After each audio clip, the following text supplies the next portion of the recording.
Son las 9 de la mañana con 4 minutos. Bienvenidos a otro programa de Cara a Cara. Ya estamos en 15 de enero. Nos alcanzó la primera quincena de 2020 y hay muchísimos temas para conversar con ustedes esta mañana. Muchos asuntos que ameritan reflexión y más adelante tendremos la posibilidad de conversar y creo que es un tema que digamos, está generando mucho interés a nivel nacional. Lo que sucedió en Torreón, seguimos analizando ese tema. Muchos de ustedes en sus mensajes nos pedían que aparte de todo el debate que hay en torno al armamento, a las pistolas, pues también nos metiéramos un poquito al, pues digamos, al mundo psicológico, a los temas que tienen que ver con los desequilibrios mentales, con las enfermedades. Y hoy decidimos invitar a Mario Gerardo Cervantes Medina, que es investigador de Ciencias Sociales del Centro Universitario de Ciencias Sociales y Humanidades, y que es aparte, como digo, dentro de su carta de presentación, es el titular de la cátedra UNESCO en materia de juventud. Por lo tanto, tiene todas las credenciales para hablar y para podernos dar sus puntos de vista sobre este tema. Analizaremos todos los elementos que conocemos del caso Torreón. Y bueno, digamos que hasta el viernes de la semana pasada, e incluso el fin de semana diría yo, eh, todo parecía, o esto es lo que habían querido hacer los gobiernos, en particular el gobierno de Coahuila, eh, parecía que era un asunto de un joven, de un estudiante, de un niño, en realidad tenía 11 años, pues con algunos problemas sociales, mentales, con un entorno de desintegración familiar, con, digamos, lo que supuso la muerte de su madre y el hecho de que viviera con su abuelo y su papá no viviera en el mismo domicilio. Era como esta narrativa, este relato de un niño desamparado, de un niño pues digamos que nunca encontró ayuda y aparte, y hay que corregir al señor gobernador de Coahuila, la palabra de influenciar no existe. Se dice mucho, pero la palabra de influenciar no existe, es un anglicismo. Influenciar, que aparte se ha repetido durante todos estos días, la palabra que existe, la palabra importante y la precisa en español es influir. Entonces, lo que dijo el gobernador, hemos escuchado muchas veces su declaración, es que este niño había sido influido por un juego, un videojuego que se llama Natural Selection y que bueno, había cometido estos delitos atroces porque es como una especie de zombie envenenado por los videojuegos. Para mí es una explicación estúpida. Habrá quien la crea, quien crea que son los videojuegos los culpables y los responsables de momentos tan dramáticos como estos y de tragedias como esta. Pero bueno, vamos a analizar el tema y hemos conocido más elementos. Parece que la historia no es esa, sino que se siguen agregando distintas informaciones que nos hacen ver que el asunto es más complejo de lo que pensamos. No es solamente un niño desequilibrado que decide matar a su maestra por algún coraje o por alguna indignación. Supimos después que el niño extrajo las pistolas de su abuelo. Es decir, su abuelo tenía 2 pistolas o más, no sabemos, pero extrajo 2 pistolas y las utilizó para asesinar a su maestra después de haber pedido permiso para ir al baño y para suicidarse. Hizo 7 disparos de una y un disparo de otra. Y bueno, eso es lo que supimos estos días. El lunes ya por la tarde noche empezamos a conocer información sobre la familia, sobre el entorno más cercano a este niño. Supimos que su padre no vivía con él, que su padre por motivos de trabajo lo había tenido que dejar a cargo del abuelo, lo que ya es de entrada una anomalía. Y después nos fuimos enterando que el papá, bueno, tenía en particular un negocio de banquetes. Es decir, que a eso se dedica el papá. Entonces, el martes, por la mañana, mediodía, el titular de la Unidad de Inteligencia Financiera, Santiago Nieto, ordenó que se congelaran las cuentas del abuelo y del padre. Luego de que la Fiscalía General del Estado de Coahuila comenzara un proceso contra el abuelo, al padre no lo han podido localizar todavía, por, espero no equivocarme en cómo decirlo, comisión por omisión. Es decir, es culpable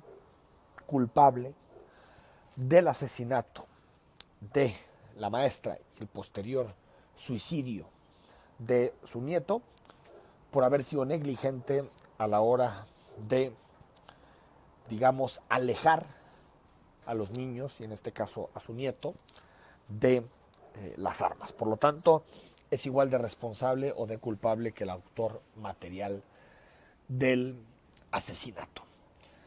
Congeladas las cuentas, ayer ya tarde noche, el abuelo se presentó a la primera audiencia de imputación en Torreón y se le dictó prisión preventiva como medida cautelar a José Ángel N., abuelo de quien ya platicamos, del menor, que el pasado viernes protagonizó el tiroteo, el asesinato de su maestra y posterior suicidio al interior del Colegio Cervantes de Torreón. Está, así se llama, la orden de aprehensión se giró contra el abuelo, que es ahora imputado de comisión por omisión. Por lo tanto, el abuelo ya duerme en el Centro de Reinserción Social de Torreón y determinó como plazo hasta el próximo domingo para que la defensa aporte las pruebas que al interés del imputado convengan. Pero ya tenemos una serie de elementos que parecen indicarnos que no es un asunto solamente de un niño con problemas sociales y problemas psicológicos o con un niño excluido. Estamos hablando de un problema que parece que se está convirtiendo en algo más complejo. Veremos si después se logran, digamos, analizar, si se logran probar distintos elementos. Pero lo que señala Santiago Nieto, el titular de la Unidad de Inteligencia Financiera, es que hay movimientos irregulares tanto en la cuenta del abuelo como en la cuenta del padre. Y que esos movimientos son hacia los Estados Unidos.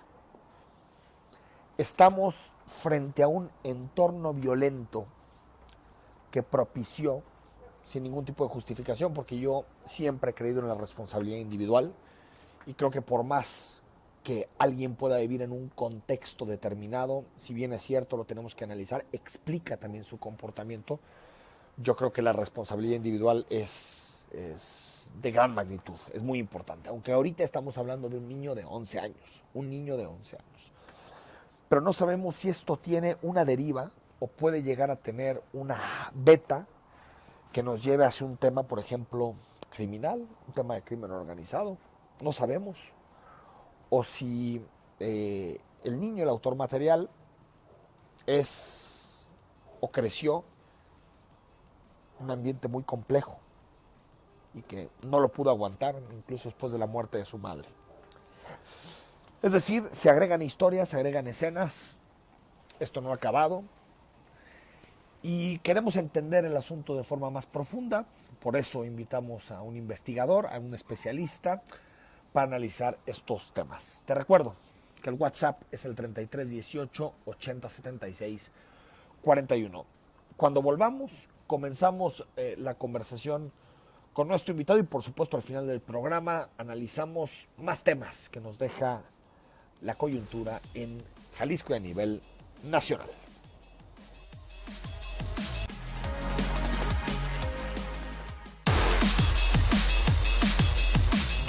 Estamos de regreso en Cara a Cara. Gracias por estar con nosotros. Te recuerdo que el WhatsApp en cabina es el 3318 8076 41. Estamos en redes sociales, @Zona 3 Noticias, tanto en Twitter como en Facebook, para que nos mandes mensajitos, comentes los distintos temas que analizamos cada mañana contigo, y por supuesto mi Twitter personal, @EFTousaint con doble S. Ahí estamos en contacto a cualquier hora del día. Pues el tema definitivamente en nuestro país es lo que pasó en Torreón el viernes de la semana pasada.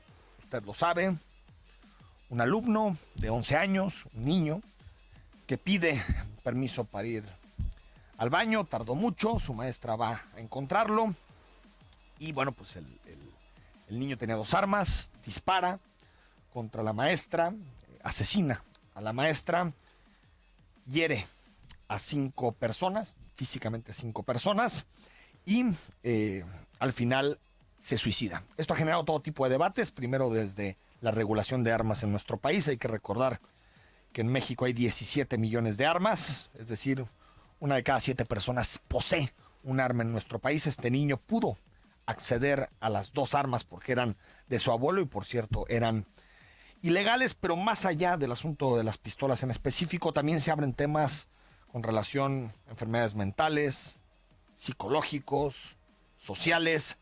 Me gustaría platicar esta mañana con alguien que conoce del tema, con Mario Gerardo Cervantes Medina, que es investigador del Centro Universitario de Ciencias Sociales y Humanidades, adscrito al Departamento de Sociología y responsable de la Cátedra UNESCO de Juventud. Maestro, muy buenos días, ¿cómo está? Buen día, muchas gracias por la invitación. Un saludo a todos tus radioescuchas.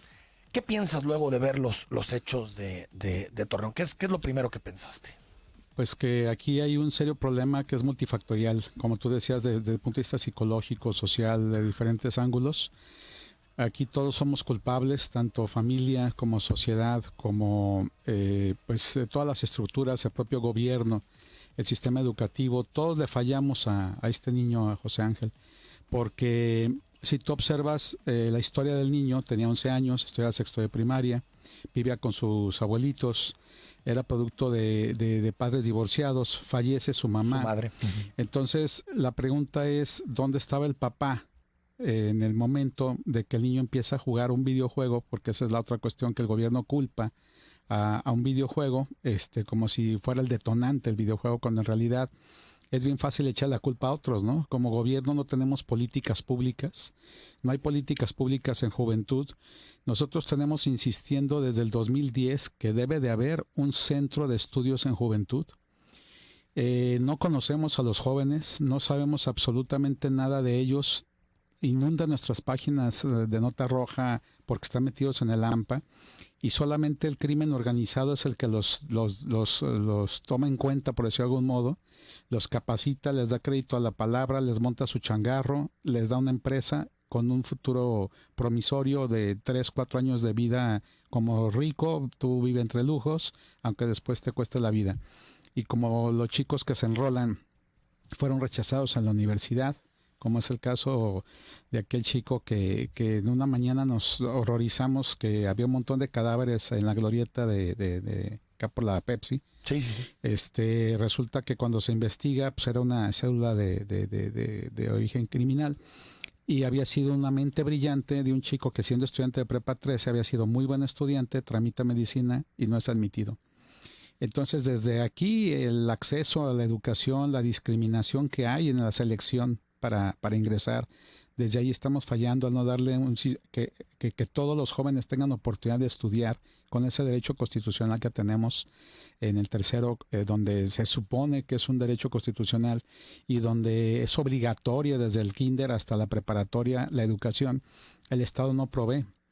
No provee tampoco cuando quieres ir a encontrar un trabajo digno, bien pagado, bien remunerado, y tampoco hay cultura, no hay recreación, no hay deporte, no hay condiciones para que el joven o el niño se desarrolle. ¿Qué le queda a los niños, a los adolescentes, a los jóvenes? Pues distraerse en el ocio digital, por ejemplo, que dicho de paso no es malo. El ocio digital pues es un videojuego es una herramienta.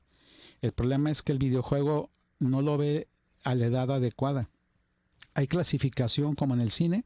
Tenemos A, tenemos B, B12, B15, clasificados C, O sea, no todo el videojuego 3X. es para No, pues, o sea, cualquier edad. este videojuego, el Natural Natural Selection, pues manejas una zona de combate, estás en guerra, es juego con contenidos de violencia, tienes metralladoras, tienes cuchillos, aprendes a hacer bombas caseras, o sea, tienes infinidad de armas y estás tú en primera persona de manera directa matando, eres un asesino cibernético.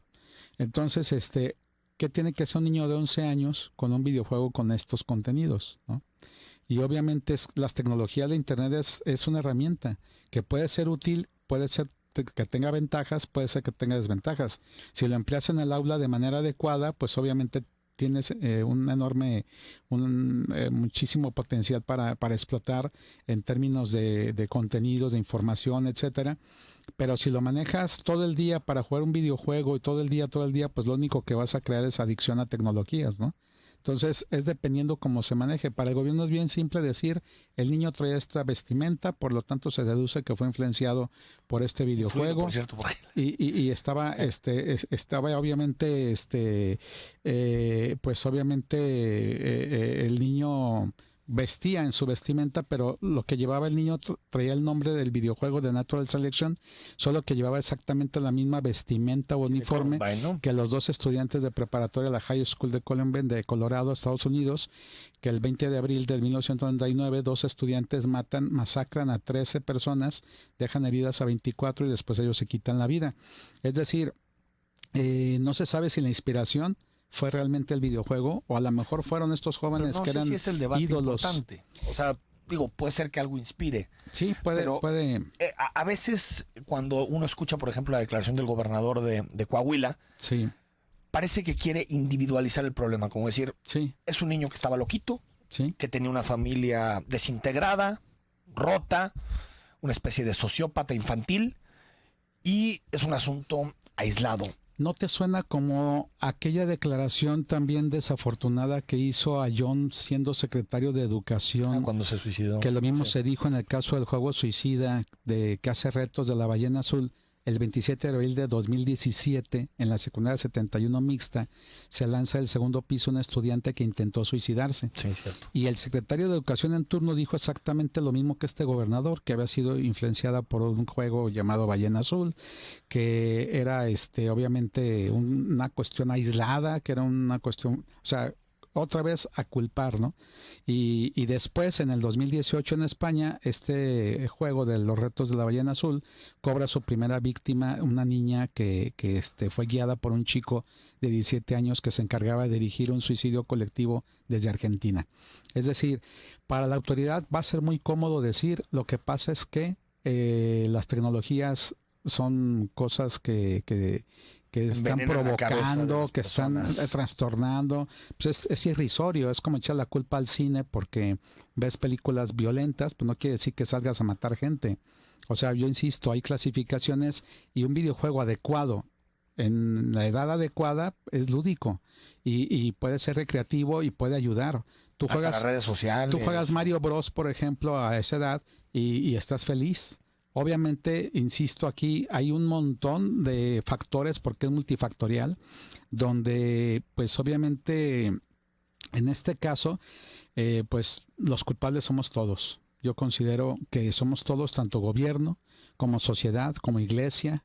Estamos hablando de una escuela católica de corte marista, el Cervantes, que dicho sea de paso, dices, el niño era bulliado.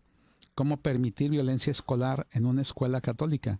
¿Cómo permitir que... A todos lados sucede, sí. Sí, Católica, pero pública. el sistema educativo en general debería tener centros de cultura de paz, de cualquier tipo de educación, ¿no? Entonces, ¿por qué se permite la violencia escolar y por qué no hay una cultura de paz en el sistema educativo? ¿Por qué el gobierno no implementa políticas públicas que incluyan las tecnologías en las escuelas de forma responsable y que las tecnologías sean vistas como una herramienta y que se eduque también, por qué no, a los papás que llegaron obviamente tarde por esta generación? ¿Escuelas o casa? Porque a veces parece que los problemas y las soluciones están en ambos lados, en la escuela y en la familia. Están en la sociedad, están en la escuela, están en las iglesias, están en el gobierno. Insisto, es multifactorial. O sea, cada quien tiene que agarrar su culpa. Cada quien tiene que observar qué es lo que está fallando. Obviamente la familia, yo insisto, ¿tú sabes cuántos niños son abandonados literalmente por sus padres y los dejan todo el día con internet? O sea, no tengo ni idea, pero con los dos padres trabajando y a veces con pocos recursos incluso para contratar a alguien que te pueda ayudar o con los abuelos Sí, o sea, la nueva niñera del siglo XXI se llama internet. Sí. ¿Quién le regala el celular? ¿Quién le regala el iPad? Papás. ¿Quién le regala la tablet? ¿Quién le abre el Facebook? ¿Quién los adentra es cierto. a las tecnologías? Los mismos padres. El niño medio llora, se berrinche, ya le estoy dando otra vez el celular para que no llore. O se lo doy para que se tranquilice y me deje estar en paz y yo pueda estar ya cocinando que esté en casa. Y obviamente pienso que el niño está, digamos, protegido porque está dentro de casa. Pero obviamente que no, porque un niño, pensemos haciendo la analogía con la natación. Tú enseñas a un niño a nadar y este niño nadando puede aprender en chapoteadero, después te lo llevas a una alberca con un salvavidas, le das clases de natación y poco a poco lo vas soltando hasta que domina ciertas técnicas y puede sobrevivir en una alberca acorde. Es acompañamiento. Ok, ¿sabes qué haces cuando abres un Facebook y se lo das al niño? Junto con la internet y todo el mundo de la web, estás metiendo al niño a nadar sin saber nadar en mar abierto, donde tienes montonal de pederastas, donde tienes cibercrimen, donde tienes muchísimos tiburones al acecho de estos niños. Entonces, los padres, por supuesto que también tienen una gran responsabilidad y un gran reto y una gran tarea de tener que vigilar a sus hijos. No le abras un Face y se lo sueltes sin explicación alguna. No lo dejes a la deriva, supervísalo. Está tú al pendiente de que el niño no genere adicción a tecnologías, por ejemplo, ¿no? Porque eso es un problema grave que tenemos. Es que le tenemos que tomar con las dimensiones que tiene el problema. Es un serio problema de salud pública la adicción a tecnologías que tampoco le está atendiendo el gobierno. A ver, quiero ir ahí. Estaba leyendo el otro día a un psicólogo social de los Estados Unidos que se llama Jonathan Haidt, que escribe precisamente sobre la juventud, en particular sobre la generación Z, y dice que las generaciones, por distintos factores, vienen con más problemas sociales, con más ansiedad, más depresión, mayores enfermedades mentales. Tú, como responsable de la Cátedra de Juventud de UNESCO, en tus estudios e investigaciones, ¿has notado eso? Que las nuevas generaciones tienen altos niveles de enfermedad mental. Cada generación trae, digamos, su chip. Exacto. En el caso de la generación X fue uno, de la generación Y es otro, de la generación Z es otro, ¿no? Para dejar claro, la generación Z son los chicos de 18 años hacia abajo. Estamos hablando de secundaria, de preparatoria, más o menos. Digamos los que nacieron entre el 99 y el 2000, por ahí, ¿no? Más o menos de 20, digamos, de 20 para abajo. Exacto. De 20 para arriba y hasta los 29, la generación Y, que también son los millennials, ¿no? La encuesta nacional de la juventud plantea que es de 12 a 29 años la edad de considerar jóvenes desde el punto de vista sociológico. Porque desde el punto de vista pedagógico o de salud se le llama adolescentes en alguna etapa de la vida. Nosotros como sociólogos decimos que no son adolescentes porque no adolecen de nada, son seres en construcción. No sé. Están haciendo, he pensado que viene de ahí están generando sus elementos identitarios y se están formando. Pero un niño a los 12 años actúa como un joven de 12 años. De 15, de la edad que le pongas, el niño sabe lo que está haciendo, tiene cierta madurez mental, que le falta obviamente que sí, pero ese término de adolescente no comulgamos mucho con el término, porque no adolece, o sea, simplemente es un ente social, ¿no? Y dicho de paso, Valenzuela, otro investigador del Colegio de Frontera Norte, plantea que hay una edad biológica y una edad social. Tú puedes tener 11 años de edad biológica, pero puedes tener de edad social 30. ¿Por qué? Porque ya se te murió la madre, porque ya se divorciaron tus padres. O puedes tener 30 y parecer de 18. Viceversa, por ejemplo. Mucho. Y entonces tú puedes, como en el caso de este niño, si lo analizamos, pues no sabemos la carga que él traía de coraje acumulado, de odio, de toda la violencia escolar que infringían sus compañeros, porque se detecta que había bullying. No sabemos si la misma maestra en un momento dado también generaba acoso hacia cosa que no justifica lo que hizo, porque no justifica, está tarde de explicar el caso. Eso es lo que estamos tratando de hacer, pero sí explica, no justifica, pero sí explica que es multifactorial y las condiciones en las que el niño actúa, ¿no? Entonces, ciertamente cada generación trae lo suyo, y en el caso de la generación Z son chicos que no quieren repetir el mismo esquema de sus hermanos mayores, que son los millennials. Son más responsables, son más conscientes, son más ambientalistas. Algunos toman menos, fuman menos. De hecho, dicen, yo vi que mi hermano fracasó en la escuela y reprobó un semestre o dos, o hasta se salió de la escuela. Yo no pienso hacer eso. ¿Por qué? Pues porque yo ya vi que, experimentan en cabeza ajena, ¿no? Entonces la generación Z es como, tiene la ansiedad, psicológicamente hablando, pues es un padecimiento, y la ansiedad es que no sabes tú qué te depara en el futuro. Sí. Entonces, pero que no logran lidiar con eso. Lo que pasa es que esta generación, para donde volteen, no tiene de dónde agarrarse, porque tú volteas a las instituciones, se están desmoronando. Tú volteas a la iglesia, el mercado de trabajo. Tú volteas a la iglesia y ves un montón de pederastas. Volteas a los partidos políticos, a los no hay gobiernos, nadie que te represente. Ves un montón de corruptos.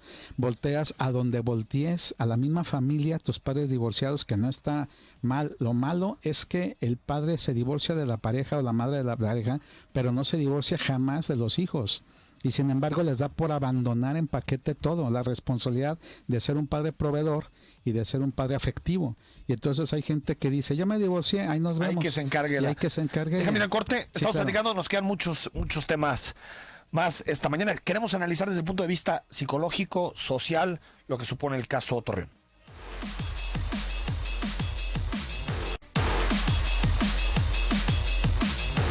Seguimos en Cara a Cara, tema interesantísimo. Creo que lo que sucedió, los lamentables hechos del colegio Cervantes en Torreón, pues han abierto una serie de temas que en muchas ocasiones aquí en Cara a Cara habíamos insistido. Incluso hace poquito hicimos una mesa en donde hablábamos precisamente de padecimientos mentales, lo que suponen, y bueno, pues digamos que hechos como este que sacudan una sociedad nos permiten ver los temas de forma más compleja.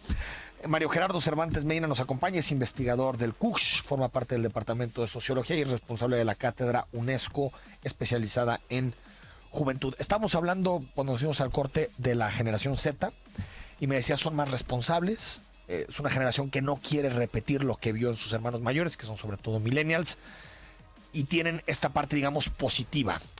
Pero sí estábamos hablando, o sí se están detectando mayores trastornos psicológicos en estas generaciones, y las redes sociales, en muchas investigaciones, tienen un impacto en eso. No sé si explican el total, no lo creo, pero digamos que son importantes a la hora de explicar lo que está pasando con la juventud. Si la generación Y era cibernauta, los generación Z son ciberadictos. Estamos hablando de que hay nuevas formas de comunicación y nuevas formas de socialización, que día a día surgen nuevas formas, nuevas redes sociales, donde los chicos intercambian. Antes era, no sé, el texto, después el hipertexto, después el Vine, el Twitter. El Vine desaparece, pero luego regresan otros parecidos. Luego vienen los youtubers, los influencers. Obviamente se da toda una serie de aplicaciones novedosas, y los papás, cuando bien les va, se quedan en Facebook y saben mandar una foto y ya se sienten que aprendieron, ¿no? Y entonces hemos detectado casos de bachilleres que tienen hasta 3 o 4 cuentas diferentes, donde tienen Facebook para la familia, donde tienen otra cuenta exclusiva para los amigos de la escuela, y ahí es obviamente un poco, en términos coloquiales, el tirar desmadre, y donde tienen otra cuenta, o sea, tienen diferentes cuentas para como como lo es en la realidad, es en la virtualidad. Tú te comportas de manera diferente en tu familia, en casa, te comportas de manera distinta en la escuela. Son identidades distintas. Son identidades distintas y es la misma persona, pero en el fútbol, en el estadio mienta madres, y en su casa está tranquilamente, pues obviamente no hay condiciones, ¿no?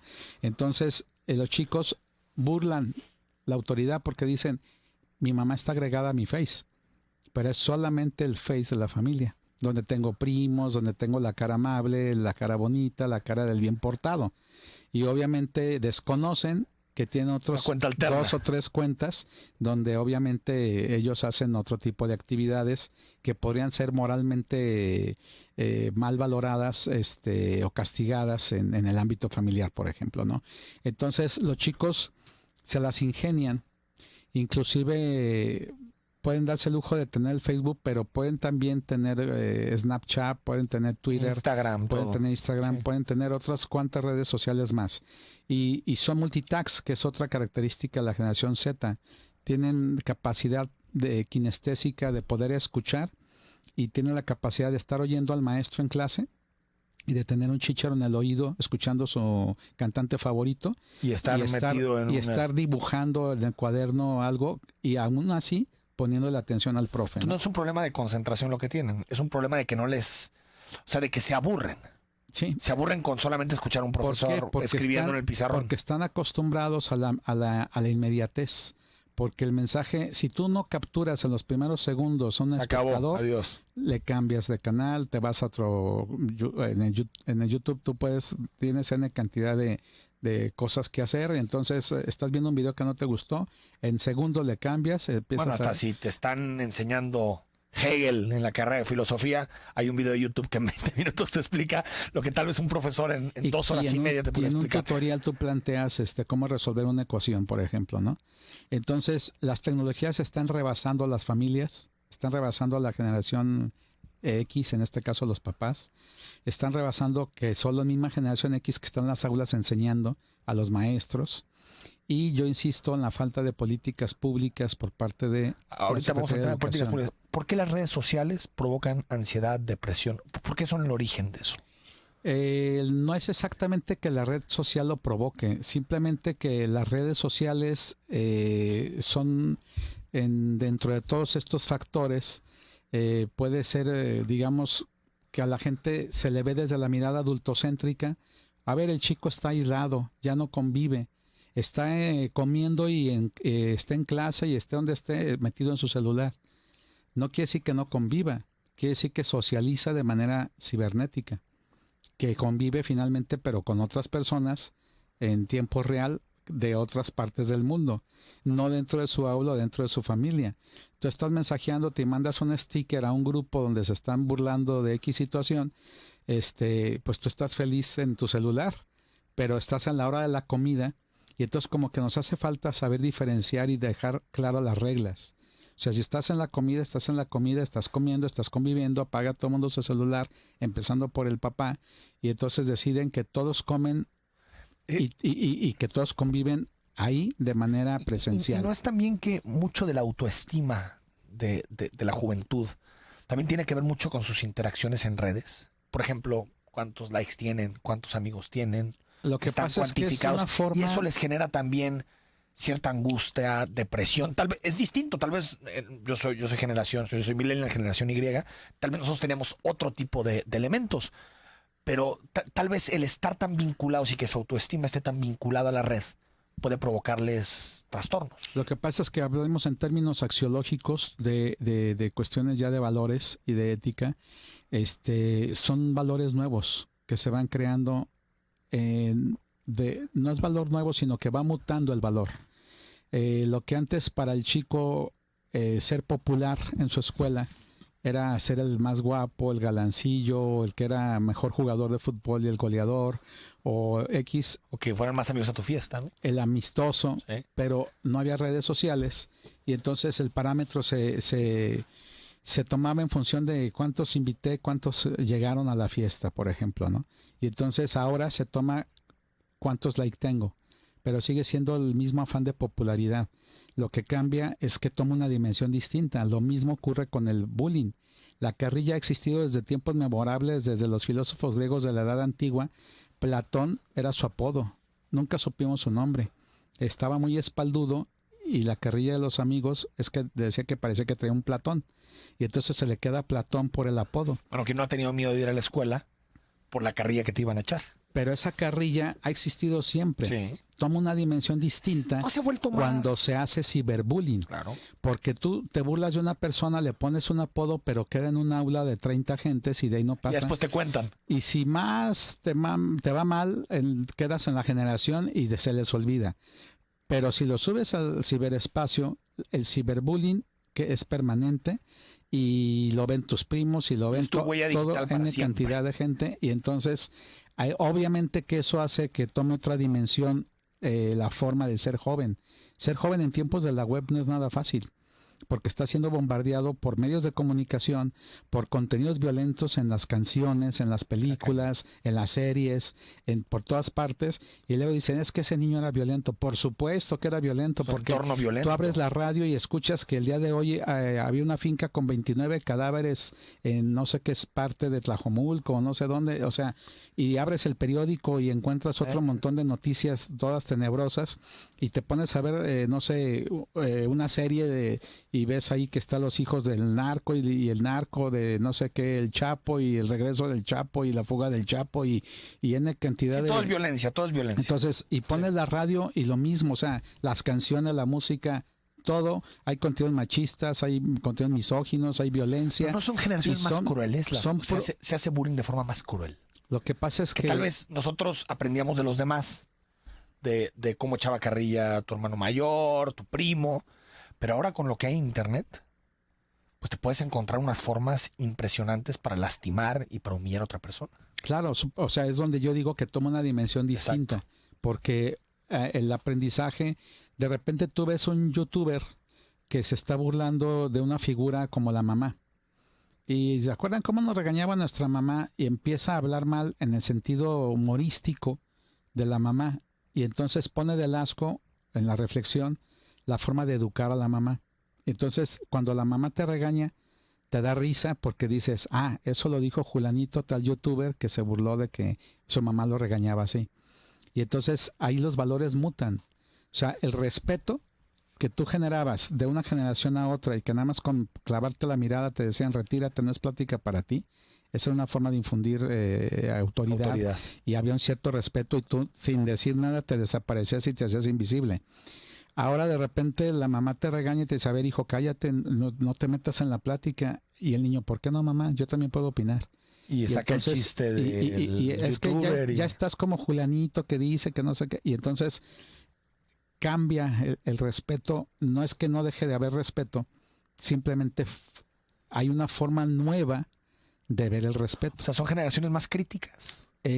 Con la autoridad. En todos eso los puede ser positivo y negativo. Claro, o sea, en todos los sentidos la caras. generación Z, si algo tiene es analítica. Y obviamente puede ser crítica y puede ser criticona también, ¿no?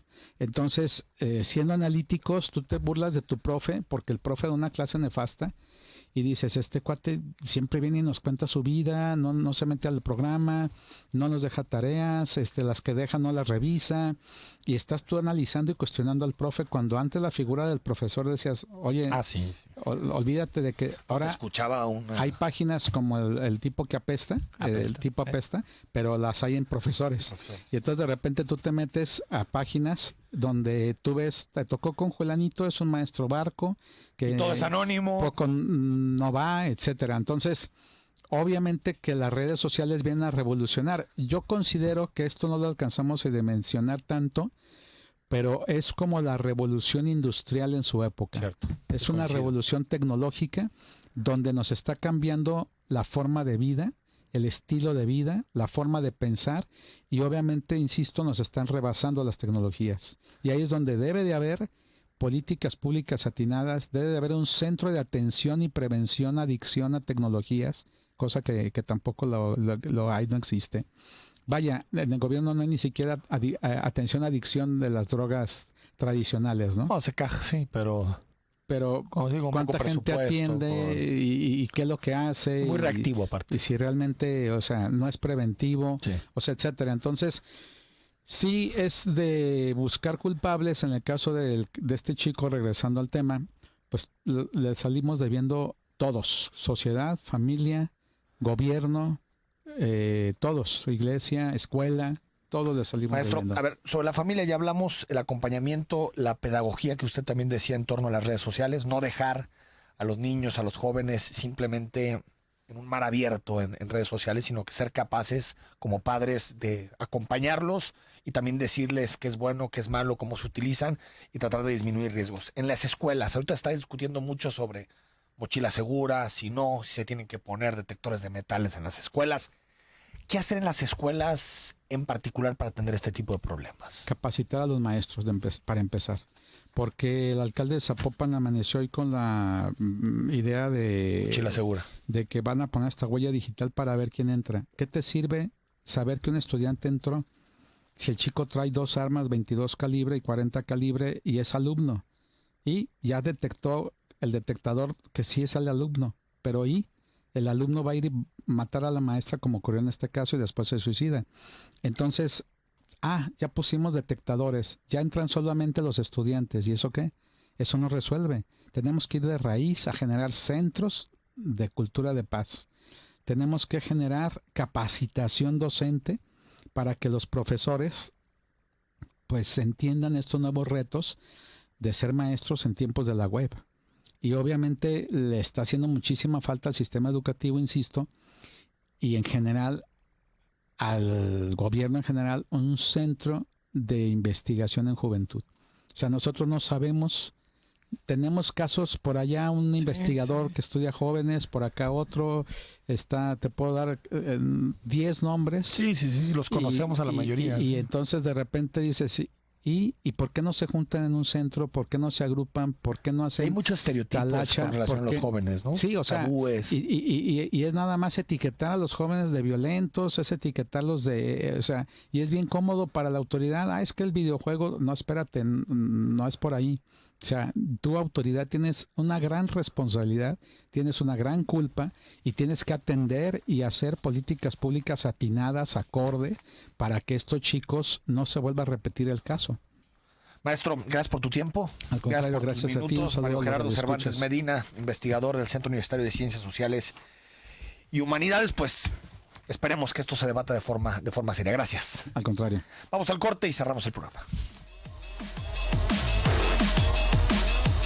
Alfaro, hablaron de seguridad. El gobernador, posterior al evento, subió un video en sus redes sociales en donde habla de una disminución de los delitos y también habla precisamente de los homicidios y dice que aunque no está satisfecho con los datos en materia de homicidios, señala que Jalisco está en la media nacional en materia de asesinatos y sí se compara sobre la base de la población, no el número total, sino la población, es decir, la tasa por cada 100,000 habitantes. Todo indicaba que iba a haber definiciones en materia de la implementación del INSABI y digamos que se redujeran las tensiones por este tema. Al final no se trató. Posteriormente en la noche ya hubo una cena de los mandatarios con el presidente de la República. Veremos si estas reuniones sirven o no para trazar ciertos acuerdos en materia de salud pública, que bueno que se coopera en seguridad, pero también la salud es un tema fundamental que tiene que ser atendido y que tiene que ser una prioridad de cualquier gobierno, y ojalá las grillas no entraran, no se metieran en asuntos relacionados ni con la salud, ni con la educación, ni con la seguridad. Hay muchos temas para grillar, pero bueno, creo que estos son derechos sociales que tienen que tener acuerdos fundamentales entre la federación y los estados. Ayer, por cierto, se presentaron ante la CEDIS los exsecretarios Castro, Rizo y Trujillo, los exsecretarios titulares de la CEDIS de Integración Social. Se aplazó la audiencia constitucional, 3 meses, por lo tanto, hasta abril no habrá una resolución sobre este tema, si es que lo existe precisamente en esa fecha. Por lo tanto, podemos decir que se postergan las comparecencias y sigue este caso abierto, sigue este caso pues generando pues digamos un antes y un después, porque estamos hablando de 3 exsecretarios al banquillo que en este momento tienen medidas cautelares. Ayer también un susto que esperamos que no quede en eso, que se busquen explicaciones con relación a este tema. La delegación Jalisco del IMSS confirmó ayer que menores adscritos a la guardería ordinaria número 1 ya son atendidos en clínicas y hospitales del propio IMSS por un posible cuadro de intoxicación alimentaria. Estamos hablando de 33 menores afectados, 33 menores afectados por intoxicación. Esto levantó todas las alarmas por la posibilidad de que esto fuera mucho más grave de lo que se presumía. Al final estamos hablando de un asunto que pudo ser encausado, que no hay ninguna víctima, no hay daños severos, pero que sí amerita una investigación, porque otra vez, como hablamos en las escuelas y hablamos en muchos de los temas, pues son asuntos pues que generan muchas vulnerabilidades y dudas en torno a las familias. Por lo tanto, esperemos que exista también del IMSS y de su delegación en Jalisco alguna investigación a fondo. Hasta aquí llegamos en el programa de Cara a Cara este miércoles. Mañana jueves está con nosotros Bárbara Casillas, que es la coordinadora del Gabinete Social. Ahí está el asunto INSABI, para platicar del tema INSABI. Pero hay muchos asuntos más que tienen que ver con la agenda social que vamos a tratar con Bárbara Casillas. Y el viernes, el presidente municipal de Guadalajara, Ismael del Toro, se sienta en la mesa de Cara a Cara para hablar de los temas tapatíos, de los temas que afectan a la metrópoli, a la ciudad, a la capital del estado, y estaremos conversando con él. Soy Enrique Tucen, mañana a las 9 estamos de regreso en Cara a Cara.